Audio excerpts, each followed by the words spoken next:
साहब नमस्कार, सत श्री अकाल। मैं हूं फारूक और आप देख रहे हैं सफ़र ज़िंदगी का। ज़िंदगी के इस सफ़र में एक कहानी के साथ आपके साथ समकक्ष मौजूद हूं। ये कहानी है उत्तर प्रदेश के जालौन डिस्ट्रिक्ट की। एक गांव होता है जिसका नाम होता है गुरहा का पूरा। गुरहा के पूरा में गांव में एक व्यक्ति होता है जिसका नाम होता है देवी दीन। उनकी पत्नी का नाम होता है मूला देवी। मूला देवी और देवी दीन का काम होता है खेती बाड़ी करना। मूला देवी घर की एक गृहस्थी महिला होती हैं जो घर के कामकाज को संभालती हैं, और देवी दिन होते हैं जो किसानी का काम करते हैं। किसानी के काम से उनका परिवार का भरण पोषण हो रहा होता है। देवी दिन के 4 पुत्र होते हैं। 4 पुत्र संतानें होती हैं, जिसमें से 2 पुत्र होते हैं और 2 बेटियां होती हैं। हालांकि पुत्र असमय ही किसी कारणवश उनकी मृत्यु हो जाती है। बचती हैं 2 पुत्रियां। 2 पुत्रियों में से एक पुत्री होती है जिसका नाम होता है फूलन देवी। फूलन देवी स्वभाव से काफ़ी तेज तर्रार होती है, चंचल स्वभाव की होती है, हंसमुख स्वभाव की होती है। हालांकि वो निर्भीक होती है, डरती नहीं है, किसी भी चीज़ का विरोध खुल के करती है, और कोई बात उसे बुरी लग जाती है तो खुल के सामने विरोध करती है। इसी चीज़ से गांव वालों को तकलीफ होता है। कई लोग उसकी शिकायत उसके पिताजी से करते हैं कि आपकी बेटी सही नहीं है। हर तरह की शिकायतें आती रहती हैं। शिकायतों के साथ साथ फूलन देवी का उम्र भी बढ़ता जाता है। एक व्यक्ति उनको सुझाव देता है देवी दिन को कि क्यों नहीं अपनी बेटी का कहीं शादी कर देते हो, कहीं अच्छा सा रिश्ता देख के। तो देवी दिन के भी मन में ख्याल आता है कि सही, ये व्यक्ति सही बोल रहा है, अपनी बच्ची की कहीं शादी कर दूंगा तो शिकायतों से भी मुक्ति मिल जाएगी मुझे, और एक मेरे सर का बोझ भी हल्का हो जाएगा। हर बाप के सर पे एक बोझ होता है बेटी। इस समाज का दौर ही ऐसा बन गया है, इतने लोग लालची हो गए हैं कि हर व्यक्ति अपने बच्ची को एक बोझ तमाम ही देखता है। हालांकि बोझ नहीं होती बच्चियाँ एक भगवान की देन होती हैं। देवी दिन के मन में यही विचार आता है कि इस बोझ को मैं भी हल्का कर लूँ, क्योंकि तमाम तरह की शिकायतों से परेशान हो चुका रहता है। किसी तरह खोजबीन करने के बाद एक रिश्ता उसके नज़र में आता है। वो रिश्ता होता है महेशपुर के पास एक गांव होता है मठिया गांव में एक व्यक्ति होता है जिसका नाम होता है पुत्तीलाल। पुत्तीलाल की थोड़ा बहुत खेती बाड़ी होता है, उसी से अपना भरण पोषण कर रहा होता है। पुत्तीलाल की उम्र उस समय महज लगभग 35 साल के करीब होती है। पुत्तीलाल की शादी फूलन देवी से तय हो जाती है, और फूलन देवी की उम्र होती है लगभग 11 साल की अवस्था होती है, और पुत्तीलाल की उम्र होती है 35 साल। ये बेमेल जोड़ी को समाज के सामने फूलन देवी अपने पिताजी के कहने पर स्वीकार कर लेती है। समय बढ़ता जाता है, और शादी के बाद पुत्तीलाल अपनी पत्नी फूलन देवी को अपने गांव लेके चला जाता है। समय का सिलसिला चलता रहता है, चक्र चलता रहता है। एक दिन ऐसा भी आता है कि पुत्तीलाल फूलन देवी के साथ ज़बरदस्ती बलात्कार करने की कोशिश करता है। हालांकि नासमझ बच्ची होती है, फूलन देवी एक नासमझ बच्ची होती है। हालांकि उम्र में ये कभी 3 गुना से भी ज़्यादा होता है पुत्तीलाल। एक दिन उसके साथ जोर जबरदस्ती से उसके साथ संभोग कर लेता है, और ये उसकी आदत इतनी बुरी हो जाती है कि डेली का ये रूटीन बन जाता है। वो दारू पी के पुत्तीलाल आता है और फूलन देवी के साथ बलात्कार करता है। बलात्कार के साथ साथ उसके साथ कभी कभी मारपीट भी करता है, कभी कई तरह के प्रताड़ित करता रहता है। वो परेशान हो जाती है। एक दिन ऐसा भी आता है कि फूलन इन सब चीज़ों को झेलते झेलते परेशान होकर अपने घर की तरफ रुख कर लेती है, अपने पिताजी के घर पे आती है, और अपने पिताजी से कहती है कि पिताजी मुझे जहर दे दीजिए, लेकिन मैं पुत्तीलाल के साथ रहना पसंद नहीं करूँगी। वो व्यक्ति मेरे साथ जानवर के जैसा सलूक करता है, मेरे साथ एक जानवर की तरह बर्ताव करता है, मारता है, पीटता है, हर तरह की प्रताड़ित करता है। पुत्तीलाल क्या देवी दिन समझाते हैं कि बेटी ये धीरे धीरे सब सही हो जाएगा। उसको दिलासा दिलाते हैं कि पुत्तीलाल का व्यवहार बदल जाएगा, कुछ टाइम लगेगा, कुछ वक्त लगेगा। लेकिन फिर भी वो मानने को तैयार नहीं होती है कि पिताजी मैं पुत्तीलाल के साथ रहना पसंद नहीं करूँगी। टाइम बीतता जाता है, घर में समाज में सभी तरह के लोग उसकी बुराइयाँ करने लगते हैं। इन सब बुराइयों से हार के परेशान हो जाती है। एक दिन गाँव के जंगल में जा रही होती है तो एक गाँव के जमींदार व्यक्ति का बेटा उस पर गलत नज़र गड़ाए काफ़ी दिनों से रहता है, और एक दिन मौका पाके उसके साथ गलत हरकत करने की कोशिश करता है। इस कोशिश को देखते हुए फूलन देवी एक प्रहार करती है डंडे से, और व्यक्ति गिर जाता है। उसको खूब सारी पिटाइयाँ करती है। पिटाई करने के बाद वो घर आती है, और वो व्यक्ति भी घर चला जाता है। घर जाने के बाद वो व्यक्ति जमींदार परिवार से बिलोंग करता है, और इसकी शिकायत अपने पिताजी से करता है। एक गाँव में मीटिंग होती है, पंचायत होती है गाँव में। उस टाइम पंचायत का दौर होता है। पंचायत होती है, सभी लोग गाँव के इकट्ठा होते हैं और शिकायत लगाते हैं कि फूलन देवी ने ठाकुर साहब के लड़के को खूब सारा मारा है, बेबुनियाद, किसी भी तरह का दोष नहीं था, और उसको मारा है। इस बात से नाराज़ गांव वाले उसको गांव से निकालने की धमकी देते हैं, और उसके बेटे पिता देवी दिन को बोलते हैं कि अपनी बच्ची को या तो यहाँ से निकाल दो, नहीं तो हम पुलिस के हवाले कर देंगे। तो देवी दिन तैयार हो जाते हैं कि ठीक है, क्योंकि उनकी बच्ची होती है, उनकी समस्या होती है, तो उनको ही हल करना होता है। वो बोलते हैं कि ठीक है, मैं अपनी बच्ची को कहीं दूसरे जगह भेज देता हूँ, किसी रिश्तेदार के पास। एक रिश्तेदार होता है फूलन देवी का मौसी का लड़का, बगल के ही गाँव उसी का बेटा होता है कैलाश मल्लाह। कैलाश मल्लाह के घर में फूलन देवी जाकर रहने लगती है। ऐसे समय बीतता है, 2-3 महीने हो जाती हैं। कैलाश की बीवी को नागवार गुजरता है इसका फूलन देवी का घर पे रहना। एक दिन बातों बातों में वो उसको डांट फटकार लगाती है और बोलती है कि तुम अपने घर क्यों नहीं रहती, अपने परिवार के साथ क्यों रहती, क्यों हमारे परिवार में आके तुम बैठ गई हो। ये बात उसको इतनी बुरी लगती है कि फिर वो वापस अपने बाप के पास आती है, देवी दीन के पास। ये खबर गांव वालों को पता चल जाती है कि फूलन देवी फिर हमारे गांव में आ गई है, और फिर ये लोग इकट्ठा होते हैं, पुलिस को बुलाते हैं और इसको पुलिस के हवाले कर देते हैं। फूलन देवी को पुलिस ले जाती है और 3 दिनों तक इसको अपनी हिरासत में रखती है। इसके साथ जोर जबरदस्ती करती है, बलात्कार का सिलसिला चलता रहा। 3 दिन तक पुलिस के विभाग के काफ़ी बड़े बड़े अफसर और सिपाही भी इसके साथ दुराचार करते हैं, अपना मुँह काला करते हैं, दुराचार करते हैं, तमाम तरह के परेशानियों से झेलते हैं। एक व्यक्ति आता है और फूलन देवी को रिहा करा के लेके जाता है। उस व्यक्ति का नाम होता है बाबू गुजर। बाबू गुजर की नज़र भी फूलन देवी पे पहले से ही गंदी पड़ी रहती है। इसी सिलसिले में वो फूलन देवी को छुड़ा के ले जाता है और फूलन देवी को समझाता है कि तुमको अब इस समाज में रहने के लायक नहीं लोगों ने छोड़ा है, तुमको इस समाज से बदला लेना चाहिए, तुम अब कैसे जियोगी। इस तरह की तमाम तरह की बातें करता है, उसको बहकाता है, फुसलाता है, और फूलन देवी उसकी बातों में आ जाती है और उसके साथ बीहड़ में निकल जाती है। इस बाबू गुजर जो होता है अपने गिरोह का सरदार होता है, मुखिया होता है, सब पे इसका रोब होता है, सब पे इसका जोर चलता है। ये एक माना जाना गिरोह बन चुका होता है जालौन जिले का। समय गुजरता जाता है, एक दिन मौका पाके ये बाबू गुजर भी उसके साथ मुंह काला कर लेता है फूलन देवी के साथ, और डेली का ये रूटीन बन जाता है कि जब मौका पाता है फूलन देवी के साथ अपना मुंह काला कर लेता है। इस बात से नाराज होता है एक व्यक्ति जो होता है फूलन देवी के ही समाज से, मल्लाह समाज से। फूलन देवी क्योंकि मल्लाह समाज से बिलोंग करती हैं, और ये व्यक्ति होता है विक्रम मल्लाह। विक्रम मल्लाह को ये बुरा लगता है कि हमारे समाज की लड़की के साथ बाबू गुजर हमेशा गलत काम करता है। बच्ची चिल्लाती है, रोती है, गाती है, फिर भी ये व्यक्ति उसके साथ दुराचार करता रहता है, और ये दुराचार का सिलसिला काफ़ी दिनों से चल रहा था। फिर भी कोई बोलने वाला नहीं होता। एक ही शख्स होता है बोलने के लिए तैयार, वो होता है विक्रम मल्लाह। एक दिन मौका पाकर विक्रम मल्लाह और बाबू गुजर से बहस होने लगती है इसी बात को लेकर। बस आगे बढ़ती है और बस एक टाइम आता है, कितनी बुरी बहस होने लगती है कि बाबू गुजर पे विक्रम मल्लाह तमंचा लगा के वार कर देता है और विक्रम गुजर वहीं ढेर हो जाते हैं। फिर सिलसिला बढ़ता है और सारा बागडोर आ जाता है विक्रम मल्लाह के हाथ में। पूरे गैंग का दारोमदार अब विक्रम मल्लाह पे टिक जाता है। विक्रम मल्लाह अपने गैंग का सिरदरा हो जाता है और सबसे ताकतवर इंसान बन जाता है उस एरिया के। तमाम तरह की लूट डकैती, छिनाई, हर तरह के कांडों में इसका हाथ होता है। इसका बाहुबल बढ़ता जाता है। इसका जराइम की दुनिया में ये एक अलग सा नाम बना लेता है। इसी की तरह सिलसिला बढ़ता आता रहा है। फूलन देवी और इसकी नज़दीकियाँ बढ़ती हैं। कब ये नज़दीकियाँ प्यार में बदल जाती है। विक्रम मल्लाह और फूलन देवी के बीच एक अजीब सा रिश्ता बन जाता है। दोनों आपस में प्यार करने लगते हैं। प्यार की कहानी चल ही रही होती है कि एक समय आता है कि बाबू गुजर के ही गैंग में 1-2 व्यक्ति होते हैं जिसका नाम होता है श्री राम, और एक व्यक्ति का नाम होता है लाला राम। ये लाला राम और श्री सीताराम, ये दोनों पुलिस की मुखबिरी में करते हुए पकड़े जाते हैं और पुलिस इनको जेल में डाल देती है। और जेल में ये रहते हैं। उसी टाइम बाबू गुजर की हत्या हो जाती है। जब ये दोनों व्यक्ति बाहर आते हैं जेल से तो मालूम पड़ता है कि बाबू गुजर की विक्रम मल्लाह ने हत्या कर दी। इनके दिमाग में साजिश उठने लगती है क्योंकि ये बात हो जाती है बिरादरी की, जाति की, अपने समाज की। इस चीज़ को ये लोग भुला नहीं पाते हैं और फिर करीब नज़दीकियाँ बढ़ाते हैं। विक्रम मल्लाह से दोस्ती यारी बढ़ाते हैं।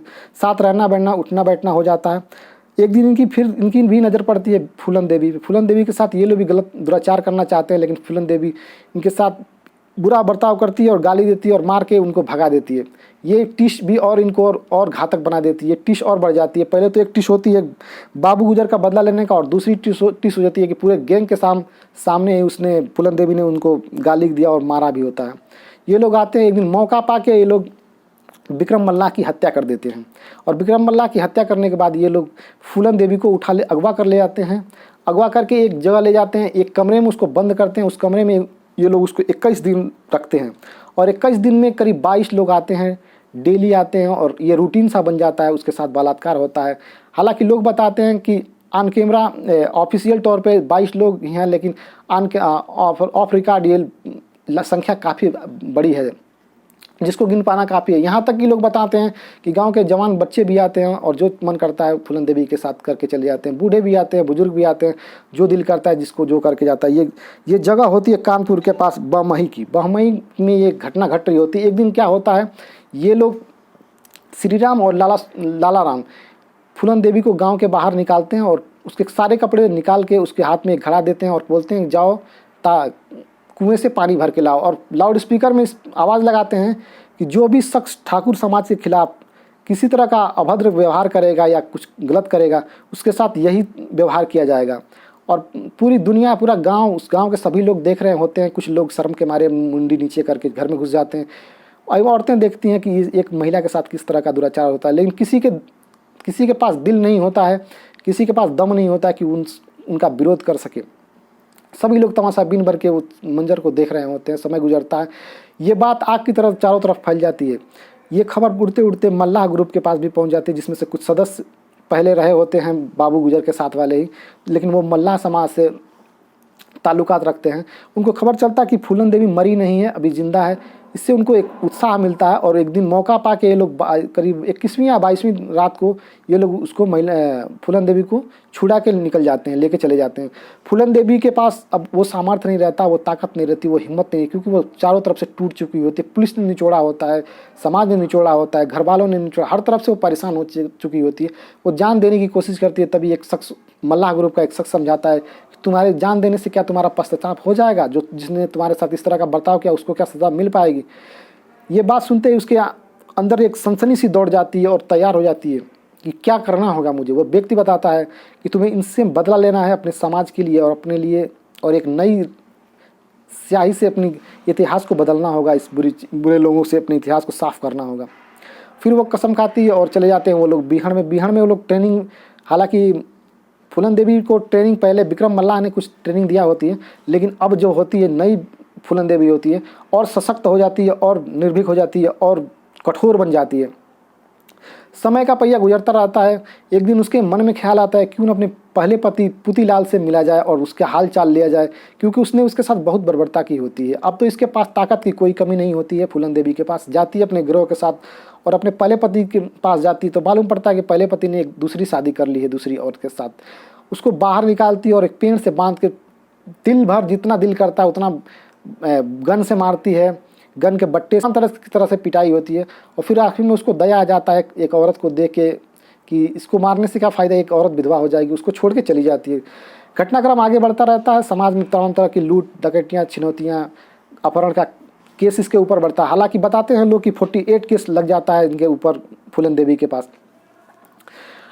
दौर बढ़ता जाता है। इसकी ताकत का ख्याति चारों तरफ फैला जाता है। एक दिन खबर मिलता है किसी मुखबिर के द्वारा कि लाला राम और श्री राम एक ठाकुर समाज की शादी में एकत्रित होने वाले हैं। इसी का फ़ायदा उठाते हुए ये लोग प्लान बनाते हैं, फूलन देवी प्लान बनाती है कि इनको इसी शादी से अगवा किया जाएगा और इनको भी मौत के घाट सुलाया जाएगा। उस समय भी आ जाता है। ये लोग शादी में पहुँचते हैं पुलिस की ड्रेस में। फूलन देवी के सारा गिरोह पुलिस की ड्रेस में पहुँचता है। पुलिस के ड्रेस में पहुँचता है, छानबीन करता है तो मालूम पड़ता है कि जिस शख्स के लिए वो लोग आए हैं वो शख्स ही नहीं होते हैं। लाला राम और श्री राम दोनों गायब होते हैं। 21 लोगों को लाइन में खड़ा करती हैं और दो जो शख्स होते हैं जो उनके साथ बलात्कार में गांव में जो घटना घटती है कानपुर के बढ़ई शहर में, उस घटना में 2 लोग उसमें मिल जाते हैं जिन्होंने इसके साथ बलात्कार किया होता है। उनके साथ और भी 20 लोगों को खड़ा करती है और लाठी डंडे से भरपूर मारती है और अपने गिरोह को इशारा करती है कि इनको भून दो। और 2 पल में ही इनको भून के गोलियों से चकनाचूर कर दिया जाता है। सारे लाशें ज़मीन पे लाशें ही बिछी रहती हैं। एक चोर का पुलिस के गले में एक खतरे की घंटी अटकी होती है। हर तरफ से दबाव बन रहा होता है। ये इतना बड़ा मुद्दा बन जाता है कि सियासत तक की इसकी गूंज पहुँच जाती है। उस समय प्रधानमंत्री होती हैं इंदिरा गांधी और उत्तर प्रदेश के मुख्यमंत्री होते हैं बीबी सिंह। बीबी सिंह इस खौफनाक दास्तां को सुनने के बाद इस्तीफा देते हैं और प्रेशर और बढ़ जाता है इंदिरा गांधी के ऊपर। तमाम तरह के प्रेशर आने लगते हैं इंदिरा गांधी पर कि एक महिला इतनी कुख्यात डाकू है और उसको पकड़ा नहीं जा रहा है, किसी प्रकार की कोई कार्रवाई नहीं जा रही है, वो सरेआम घूम रही है, सरेआम कत्लेआम कर रही है। तमाम तरह की बातें होती हैं। इंदिरा गांधी एक STF की गठन करती हैं, एक टीम की गठन करती हैं। तमाम कोशिशें करती हैं, सारी कोशिशें बेकार साबित हुई, नाकाम साबित होती हैं। हालांकि कई गुर्गे उसके मारे जाते हैं, फूलन देवी के कई गुर्गे मारे जाते हैं।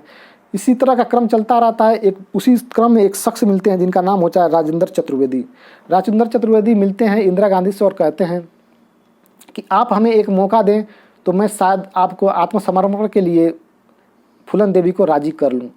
तो वो इंदिरा गांधी इस बात के लिए एग्री हो जाती हैं, मान जाती हैं कि ठीक है, उसको आप आत्मसमर्पण के लिए कह रहे हैं तो कोई मुश्किल नहीं है, आप बात करें। समय गुजरता रहता है, 2 साल के बाद ये मौका आ ही जाता है कि राजेंद्र चतुर्वेदी को फूलन देवी से मिलने का मौका मिल जाता है। और राजेंद्र चतुर्वेदी फूलन देवी के समकक्ष ये बात रखते हैं कि आप समर्पण कर दे, इस जीवन में कुछ रखा नहीं है, तमाम तरह की बातें को समझाते हैं। और ये बात उसके दिल में घर कर जाती है और बोलती है हाँ मैं समर्पण करने के लिए तैयार हूँ, लेकिन मेरी कुछ शर्तें होती हैं। शर्तें क्या होती हैं? शर्तें ये होती हैं कि मैं यूपी पुलिस को या यूपी सरकार को मैं आत्मसमर्पण नहीं करूंगी, मैं समर्पण करूंगी मध्य प्रदेश में। और मध्य प्रदेश में अर्जुन सिंह के सामने मैं समर्पण कर दूंगी, जो उस समय के होते हैं मुख्यमंत्री मध्य प्रदेश के। एक शर्त और होती है कि हमारे परिवार को रहने के लिए कुछ ज़मीन का व्यवस्था किया जाए जिस पे खेती करके वो पालन पोषण कर सके, और हमारे परिवार के लोगों के लिए पेंशन की व्यवस्था की जाए। और जब मैं समर्पण करूं तो मेरे गांधी जी के फ़ोटो के सामने मैं समर्पण करूं। इस तरह की तमाम तरह की बातें होती हैं। करीब 6-7 उसके वो होते हैं, 6-7 वो होते हैं कि इन शर्तों पे मैं अपना आत्मसमर्पण करूंगी। और इंदिरा गांधी सारी शर्तों को मान जाती हैं। दिन होता है 1983 को, फरवरी का महीना होता है, और वो फरवरी के महीने में 1983 में आत्मसमर्पण करते हैं। आत्मसमर्पण करने के बाद उनको 11 साल की जेल होती है। जेल में वो 11 साल रहती हैं, कोई इनका हाल चाल जानने वाला नहीं होता है। ऐसा सिलसिला चल रहा था। 1995 में वो पेरोल पे रिहा होती हैं। पेरोल पे रिहा होने के बाद मुलायम सिंह की नज़र पड़ती है उस महिला पे, फूलन देवी पे, और फूलन देवी को एक मौका देते हैं 1995 में मिर्ज़ापुर से चुनाव लड़ने का। और मिर्ज़ापुर से चुनाव लड़ती हैं, और मिर्ज़ापुर से चुनाव लड़ने के बाद जीत भी जाती हैं। वो एक सांसद बन जाती हैं। उनका नाम काफ़ी फैल जाता है। पहले से उनकी कहानी को सभी लोग जानते हैं, और ये सांसद बनने के बाद उनकी कहानी और भारी हो जाती है समाज के लिए, और मोटी कहानी जिसको सब लोग जानना चाहते हैं। फिर दूसरा दौर आता है उनका 1998 का। दूसरा चुनाव लड़ती हैं, और इस चुनाव में वो मात खा जाती हैं, काफ़ी सारे वोटों से हार जाती हैं, बहुत बुरी तरह से हार होती है।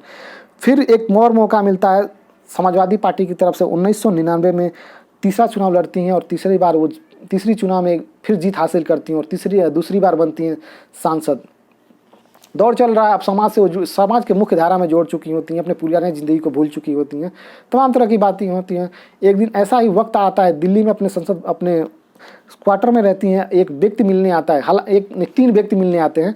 तीनों व्यक्तियों के मुंह पे एक नकाब सा होता है, और तीनों अचानक उनके ऊपर धनाधन गोलियां फायर कर लेती हैं, और कुछ ही मिनटों में फूलन देवी का शरीर आत्मा छोड़ चुका होता है और शरीर ज़मीन में पसरा होता है। पुलिस जांच पड़ताल करती है, लेकिन किसी तरह का कोई पता नहीं चलता, सुराग नहीं चला कि मारने वाला कौन है, किस लिए मारा है, कौन से कारण से मारा है। कुछ दिनों के बाद एक व्यक्ति आता है, शेर सिंह राणा, और वो कबूल करता है कि मैंने फूलन देवी को मारा, और फूलन देवी को मारने का कारण उसे बताता है कि इसने मेरे समाज के कई लोगों को मारा है, और प्लस मेरे समाज के साथ इसने काफ़ी नाइंसाफ़ी की है, इसीलिए मैंने इसको मारा है। पुलिस उसको पकड़ती है, सिलसिला चलता है। अभी वो व्यक्ति जेल में होता है, अभी पता नहीं क्या हुआ उसका। ये व्यक्ति जेल में। ये कहानी थी फूलन देवी की। कैसी लगी ये कहानी? अगर कहानी अच्छी लगी तो लाइक करें, कमेंट करें, शेयर करें, और किसी तरह का सुझाव हो या सलाह हो तो ज़रूर हमारे कमेंट बॉक्स में कमेंट करें। जय हिंद, जय भारत।